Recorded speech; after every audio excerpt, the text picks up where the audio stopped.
Good morning students. Here continue chapter number 5 staffing. Last video में हमने discuss किया था इंटरनल सोर्सेज ऑफ रिक्रूटमेंट. किसी बिजनेस यूनिट में रिक्रूटमेंट के इंटरनल सोर्सेज क्या होते हैं.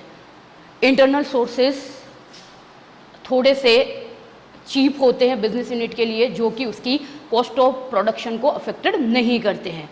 Then today's we are discuss external sources of recruitment. किसी बिजनेस यूनिट में रिक्रूटमेंट के एक्सटर्नल सोर्सेज क्या होते हैं. जब किसी बिजनेस यूनिट की रिक्वायरमेंट इंटरनल सोर्सेज से कंप्लीट नहीं होती है, इंटरनल सोर्सेज को थोड़ा सा रिवाइज करते हुए कि फर्स्टली किसी एग्जिस्टिंग एम्प्लॉय को प्रमोट करना, देन किसी एम्प्लॉय को one unit to another unit transfer करना, then friends and relatives of employees, किसी एग्जिस्टिंग एम्प्लॉयज़ के फ्रेंड्स या रिलेटिव्स को अपॉइंट करना, रिट्रेंच्ड एम्प्लॉयज़ को रिकॉल करना, देन वेटिंग लिस्ट से कैंडिडेट को अपॉइंट करना. ये रहता है इंटरनल सोर्स. इंटरनल सोर्स में क्या होता है कि इंटरनल सोर्स से अगर किसी बिजनेस यूनिट की रिक्वायरमेंट कंप्लीट नहीं होती है या वैकेंसीज फुलफिल नहीं होती है, तो secondary external sources of recruitment को सर्च किया जाता है. एक्सटर्नल सोर्सेज थोड़े से कॉस्ट ऑफ प्रोडक्शन को इंक्रीज करते हैं और वन बाय वन इनको डिस्कस करेंगे. External source through advertisement. सबसे पहले बिजनेस यूनिट अगर एक्सटर्नल सोर्स से एम्प्लॉयज को सर्च करता है तो वो कौन सा प्रोसेस फॉलो करेगा? एडवर्टाइजमेंट. बिजनेस यूनिट किसी न्यूज़पेपर में, बिजनेस जर्नल में या पीरियोडिकल में स्पेसिफिक पोस्ट के लिए एडवर्टाइज करेगा और उस एडवर्टाइजमेंट को देखकर जो एम्प्लॉयज है वो ऑनलाइन फॉर्म फिल कर सकते हैं. ऑनलाइन अगर उन्होंने वैकेंसी देखी है टीवी पर, इंटरनेट पर, तो वो ऑनलाइन अपना अप्लाई कर सकते हैं. ऑनलाइन अप्लाई डिफरेंट किसी भी कंट्री के डिफरेंट पार्ट से कोई भी पर्सन एडवर्टाइजमेंट को देख के ऑनलाइन अप्लाई कर सकता है, जिससे कि एक प्रॉपर कैंडिडेट बिजनेस यूनिट को अवेलेबल हो जाता है. एडवर्टाइजमेंट एक इफेक्टिव क्राइटेरिया है एक्सटर्नल सोर्स से रिक्रूट करने का. Then point number second, through employment exchange. In present time different private and public enterprises जो एम्प्लॉयमेंट एक्सचेंज का वर्क करते हैं, ऐसे कैंडिडेट जो स्किल्ड है या उन्होंने क्वालिफिकेशन अचीव कर रखी है लेकिन वो अनएम्प्लॉयड है, तो एम्प्लॉयमेंट एक्सचेंज जो होता है ऐसे अनएम्प्लॉयड पर्सन को की एक लिस्ट तैयार करता है और उस लिस्ट में उन पर्सन की एजुकेशन क्या है, उसकी क्वालिफिकेशन क्या है, एक्सपीरियंस क्या है, स्किल क्या है, उन सबको मेंशन करता है. और जब भी किसी बिजनेस एंटरप्राइजेस को रिक्वायरमेंट रहती है तो ये एम्प्लॉयमेंट एक्सचेंज उसको वो लिस्ट प्रोवाइड करता है जिससे कि वो प्रॉपर कैंडिडेट को सेलेक्ट कर सके. तो एम्प्लॉयमेंट एक्सचेंज जो इंस्टीट्यूट वर्क करते हैं उनके पास कैंडिडेट का नेम, एड्रेस, उसकी क्वालिफिकेशन और उसका स्किल, सारा नॉलेज उनको प्रॉपर रहता है. Then point number third, through educational institute. Educational institute in present time एक मॉडर्न मेथड है कि कोई टेक्नोलॉजिकल इंस्टीट्यूट है, कोई मैनेजमेंट इंस्टीट्यूट है, इसी तरह से कोई कॉलेज है या कोई पर्टिकुलर यूनिवर्सिटीज है, वो डिफरेंट टाइम पर कैंपस इंटरव्यू कंडक्ट करती है और उस कैंपस इंटरव्यू के थ्रू बिजनेस एंटरप्राइजेस को नॉलेजेबल पर्सन अवेलेबल रहता है. यानी IIT, IIM department, Indian Institute of Management, Indian Institute of Technology, ये ऐसी बिजनेस यूनिट्स है जो time to time, year to year educational institute campus interview conduct करते हैं जिससे कि क्वालिफाइड पर्सन बिजनेस एंटरप्राइजेस को डायरेक्टली कैंपस इंटरव्यू से मिल जाते हैं. प्रेजेंट टाइम में ये सबसे मॉडर्न तरीका है जिससे कि बिजनेस एंटरप्राइजेस अपनी रिक्वायरमेंट को डायरेक्टली बहुत कम कॉस्ट पर पूरी कर सकती है. Then point number 4, through trade unions. Trade unions के थ्रू डिफरेंट बिजनेस यूनिट में डिफरेंट ट्रेड यूनियंस वर्क करती है और वो trade unions specially mining sector, इसी तरह से माइनिंग सेक्टर के अलावा कंस्ट्रक्शन सेक्टर, टेक्सटाइल सेक्टर, ये ट्रेड यूनियंस माइनिंग सेक्टर में, कंस्ट्रक्शन सेक्टर में, टेक्सटाइल सेक्टर में, ये जहां पर सीजनल वर्क होता है, कभी कभी वर्कर्स की डिमांड कम हो जाती है, तो जब डिमांड कम हो जाती है तो वर्कर्स को रिट्रेस्ट कर दिया जाता है, वर्कर्स को वहां से हटा दिया जाता है। तो ये ट्रेड यूनियंस डिफरेंट वर्कर्स की एक लिस्ट रेडी रखते हैं, और जब वापस दोबारा उनकी जरूरत रहती है बिजनेस इंस्टीट्यूट को, तो वो लिस्ट अवेलेबल करवाता है, और जनरली ये होता है माइनिंग सेक्टर और टेक्सटाइल सेक्टर में। Then point number 5, through contractors. Contractors के through business enterprises and contractor के बीच एक एग्रीमेंट होता है कि टाइम टू टाइम वो वर्कर्स को सप्लाई करेंगे। Time to time workers supply करना, जैसे किसी बिजनेस एंटरप्राइजेस को किसी पर्टिकुलर टाइम पे वर्कर की जरूरत है, और वर्कर की जरूरत है तो उस वर्कर की रिक्वायरमेंट को पूरा करने के लिए एक फेयर वेज रेट पर वो वर्कर्स को अवेलेबल करवाएगा। यहां पर कॉन्ट्रैक्टर के थ्रू जो अपॉइंटमेंट्स होती है वो जनरली अनस्किल्ड एम्प्लॉयज की होती है। किसकी होती है? अनस्किल्ड एम्प्लॉयज, यानी ऐसे एम्प्लॉयज जिनको किसी स्पेशल क्वालिफिकेशन जिनके पास नहीं होती है, वो अनस्किल्ड एम्प्लॉयज को अपॉइंट किया जाता है। किसके थ्रू? कॉन्ट्रैक्टर के थ्रू। कॉन्ट्रैक्टर्स वर्कर्स की लिस्ट रेडी रखते हैं, और वर्कर को जब बिजनेस एंटरप्राइजेस को उसकी रिक्वायरमेंट रहती है तो कॉन्ट्रैक्टर अवेलेबल करवाता है। एक लिमिटेशन है कॉन्ट्रैक्टर के थ्रू जो अपॉइंटमेंट्स होते हैं, उन अपॉइंटमेंट्स की एक लिमिटेशन क्या बनती है कि कभी कभी एम्प्लॉयज का एक्सप्लॉइटेशन होता है। एम्प्लॉयज को जितनी प्रॉपर वेज डिसाइड होती है उतनी उसको नहीं मिलती है। देन यहां पर भी कॉन्ट्रैक्टर किस में? माइनिंग, सेम यही एग्जांपल चलेंगे। Construction, mining, construction, T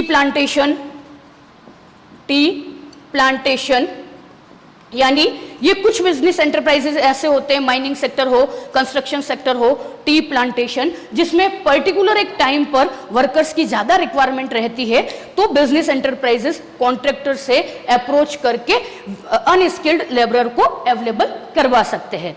then recruitment at gate, बहुत इजी सा रिक्रूटमेंट एट गेट यानी factory gate. Workers can be recruited by business enterprises by placing a notice on factory gate. कभी कभी जो manufacturing unit होती है वो अपनी फैक्ट्री गेट पर ही एक नोटिस लगा देती है वैकेंसी का कि इस बिजनेस यूनिट में या इस फैक्ट्री में नंबर ऑफ पर्संस की रिक्वायरमेंट इस क्वालिफिकेशन के साथ जरूरी है।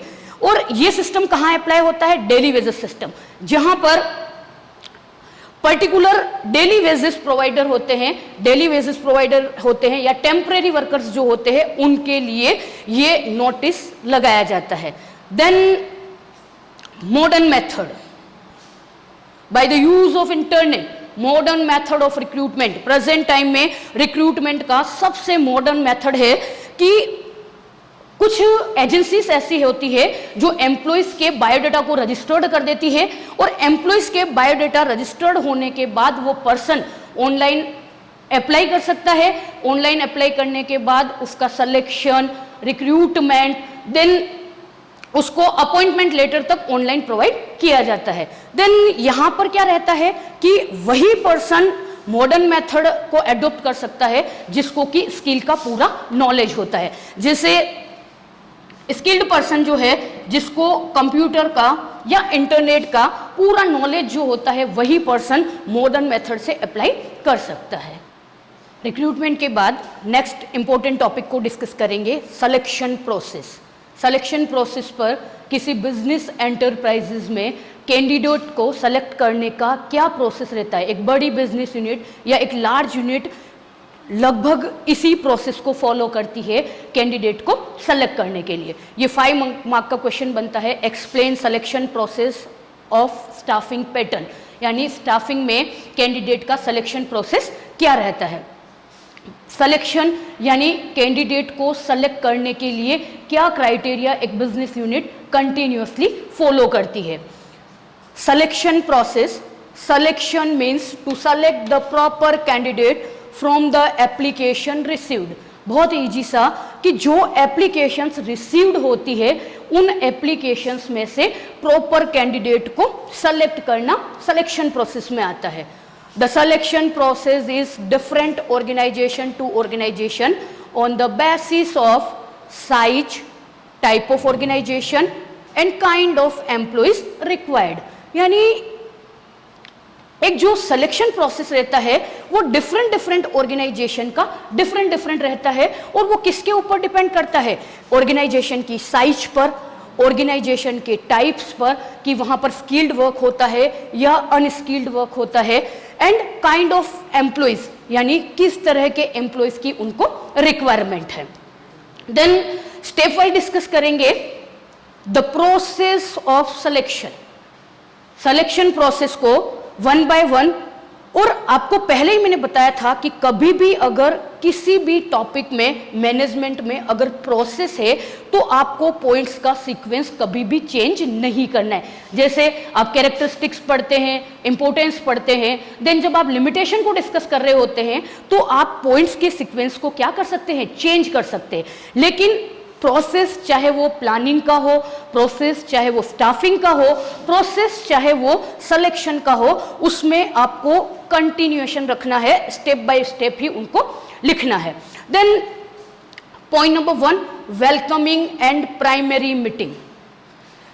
सबसे पहले सिलेक्शन प्रोसेस में कैंडिडेट को बिजनेस ऑर्गेनाइजेशन वेलकम करता है और रिसेप्शनिस्ट क्या रखती है, प्राइमरी मीटिंग रखती है और वो रिसेप्शनिस्ट चेक करती है कि इस जॉब के लिए जिस पर्सन की रिक्वायरमेंट थी क्या वो क्वालिफिकेशन, क्या वो एजुकेशन या स्पेशलाइजेशन उस पर्सन के पास है या नहीं। अगर फर्स्ट स्टेज पर ही अगर पर्सन जिस क्वालिफिकेशन के साथ चाहिए या जिस जॉब के लिए पर्सन को अपॉइंट करना है वो क्वालिफिकेशन उस पर्सन में नहीं है तो यहीं से उसको हटा दिया जाता है और रिक्रूटमेंट ऑफिसर तक उसको नहीं पहुंचाया जाता है। अगर उस पर्सन ने क्वालिफिकेशन को फुलफिल किया है, इसी तरह से जिस वर्क के लिए उसको अपॉइंट करना है वो सारी क्वालिफिकेशन उस पर्सन में है तो रिक्रूटमेंट ऑफिसर के पास उसको भेजा जाता है। देन रिक्रूटमेंट ऑफिसर उसको कहता है कि आप एप्लीकेशन फॉर्म फिल कीजिए जिसमें वो पर्सन जो बेसिक रिक्वायरमेंट्स है, नेम क्या है, एड्रेस क्या है, एजुकेशन क्वालिफिकेशन क्या है, उन सबको उसमें मेंशन करता है। Then point number 2, receiving and screening of applications. जो एप्लीकेशन सेकंड स्टेप पर प्राइमरी मीटिंग में जो कैंडिडेट एप्लीकेशन फॉर्म फिल करता है, एप्लीकेशन फॉर्म फिल करने के बाद जो इंफॉर्मेशंस कलेक्ट की जाती है वो रिक्रूटमेंट ऑफिसर कौन कौन सी इंफॉर्मेशन कलेक्ट करता है, education qualification, skill of employees, knowledge and experience of employees. अगर ये सारी रिक्वायरमेंट वो पर्सन पूरी करता है, लेकिन कभी कभी क्या होता है कि एप्लीकेशन में कुछ इंफॉर्मेशन को पर्सन फुलफिल नहीं करता है तो स्क्रीनिंग से ही उसकी एप्लीकेशन को क्या कर दिया जाता है, रिजेक्ट कर दिया जाता है। देन पॉइंट नंबर 3 जो इंपॉर्टेंट पॉइंट है, टेकिंग नेसेसरी टेस्ट।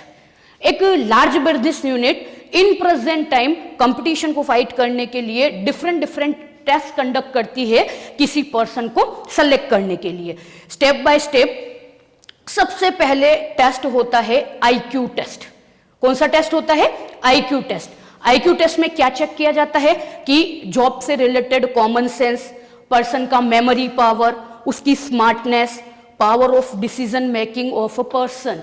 यानी बिजनेस में अगर कोई ऐसी कंडीशन आ जाती है और फास्ट डिसीजन लेता है तो उस पर्सन का पावर कितना है डिसीजन को लेकर। इसी तरह से कुछ जॉब्स में स्मार्टनेस को भी देखा जाता है, मेमोरी पावर कितना है। वो सबसे पहले जो पर्सन एग्जाम जिसका एग्जाम कंडक्ट किया जाता है तो सबसे पहला उसका एग्जामिनेशन होता है IQ test. Then second test, aptitude test. Aptitude test, this test means to know whether the candidate has interested for specific work or not। यानी इस टेस्ट में केवल ये चेक किया जाता है कि पर्सन को जिस जॉब के लिए स्पेसिफाई किया जा रहा है क्या उस पर्सन का उस जॉब में इंटरेस्ट है या नहीं। यानी कुछ उससे ऐसे क्वेश्चंस किए जाते हैं जिससे उसको पता चलता है कि क्या प्रॉपर इंटरेस्ट से या प्रॉपर एफिशिएंसी से वो पर्सन वर्क को कर पाएगा या नहीं। Then third test, trade test, necessary skill of employ to perform a job. यहां पर in present time, in competition time किसी भी जॉब में स्किल का होना बहुत जरूरी है। यानी पर्सन को थ्योरेटिकल नॉलेज के साथ साथ किसी related practical knowledge, situation handling power उसमें होना चाहिए। तो यहां ये चेक किया जाता है कि जिस पर्सन को जॉब के लिए अपॉइंट कर रहे हैं क्या प्रॉपर स्किल से वो उसको पूरी कर पाएगा या नहीं। Then point number 4, psychological test. ये बहुत इंपॉर्टेंट टेस्ट है जिसमें एक पर्सन की साइकोलॉजी को चेक किया जाता है कि पर्सन का नेचर कैसा है। देन सेल्फ कॉन्फिडेंस, पर्सन जब वर्क परफॉर्म करेगा तो उसकी सेल्फ कॉन्फिडेंस की पोजीशन क्या है। एटीट्यूड, उसका व्यवहार कैसा है। हैबिट्स ऑफ कैंडिडेट, कैंडिडेट की हैबिट्स क्या है जॉब को परफॉर्म करने के लिए। तो ये अलग से क्वेश्चन भी बनता है कि सिलेक्शन प्रोसेस में डिफरेंट टेस्ट कौन कौन से कंडक्ट किए जाते हैं। ये क्वेश्चन आपका 2 मार्क का बनता है कि डिफरेंट टेस्ट को एक्सप्लेन कीजिए स्टाफिंग प्रोसेस में। और पूरा क्वेश्चन आपका 5 मार्क का बनता है, explain the selection process and staffing pattern. यानी स्टाफिंग पैटर्न में पूरा सिलेक्शन प्रोसेस क्या रहता है। देन टेस्ट के बाद पॉइंट नंबर 4, पर्सनल इंटरव्यू। ये बहुत है कि पर्सनल इंटरव्यू कंडक्ट उसी पर्सन के लिए किया जाता है जो इस टेस्ट को क्लियर कर लेता है। जो डिफरेंट स्टेजेस पे जो टेस्ट हुए, IQ test, aptitude test, trade test, psychological test, अगर इन टेस्ट को क्लियर कर लेता है तो उस पर्सन को पर्सनल इंटरव्यू के लिए कॉल किया जाता है। पर्सनल इंटरव्यू के लिए एक प्रॉपर कमेटी डिसाइड की जाती है और वो कमेटी बिल्कुल पार्शियलिटी नहीं करती और प्रॉपर कैंडिडेट को क्या करती है, सेलेक्ट करती है। उस कमेटी में कौन कौन पर्सन हो सकते हैं। जनरली उस कमेटी में मैनेजमेंट के कोई पर्सन हो सकते हैं, डिफरेंट डिपार्टमेंटल हेड्स हो सकते हैं, पर्सनल मैनेजर्स हो सकते हैं जो इंटरव्यू को कंडक्ट करते हैं और प्रॉपर पर्सन को सेलेक्ट करते हैं। इंटरव्यू में टॉपिक रिलेटेड यानी जॉब रिलेटेड कि किस जॉब के लिए आपको सेलेक्ट किया जाएगा, उस वर्क से रिलेटेड पूरा क्राइटेरिया बताया जाता है। वर्क जॉब इंटरव्यू के बाद जिस पर्सन का इंटरव्यू लिया जाता है उसको बिजनेस एंटरप्राइजेस की टर्म्स एंड कंडीशंस को बताया जाता है कि किस टर्म्स एंड कंडीशन से उसको through out of the work करना है। देन इंटरव्यू के बाद नेक्स्ट पॉइंट आता है चेकिंग रेफरेंसेस।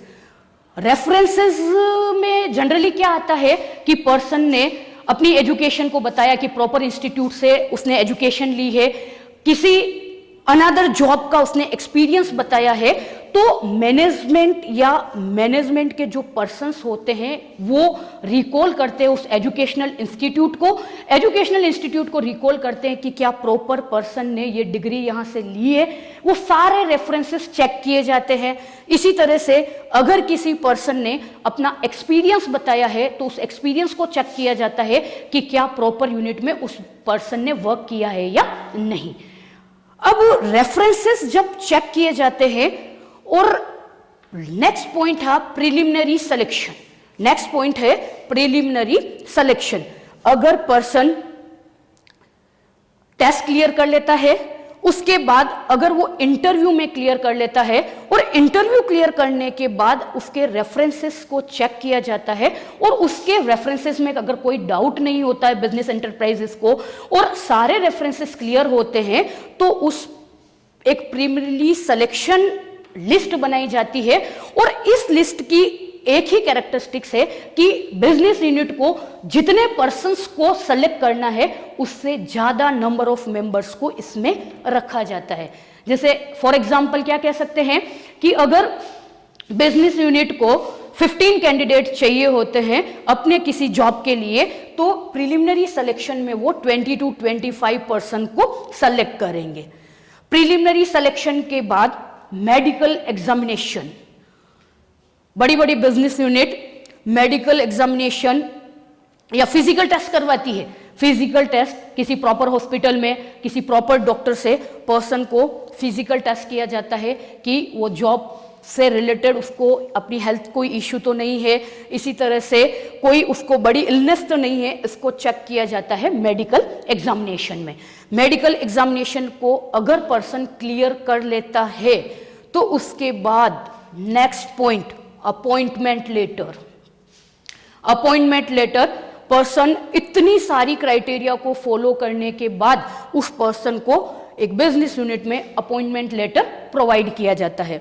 अपॉइंटमेंट लेटर मिलने के बाद पर्सन को वर्क का नेचर, उसकी सैलरी क्या होगी, इसी तरह से मॉनेटरी और नॉन मॉनेटरी बेनिफिट्स क्या होंगे, ये सारा मेंशन होता है उसके अपॉइंटमेंट लेटर में। यानी कब कब उसको प्रमोशन मिलेगा, उसका प्रमोशन क्राइटेरिया क्या होगा, ट्रांसफर क्राइटेरिया क्या होगा, ये सारा डिस्कस किया जाता है अपॉइंटमेंट लेटर में। Then last point, induction into the organisation and allotment of work.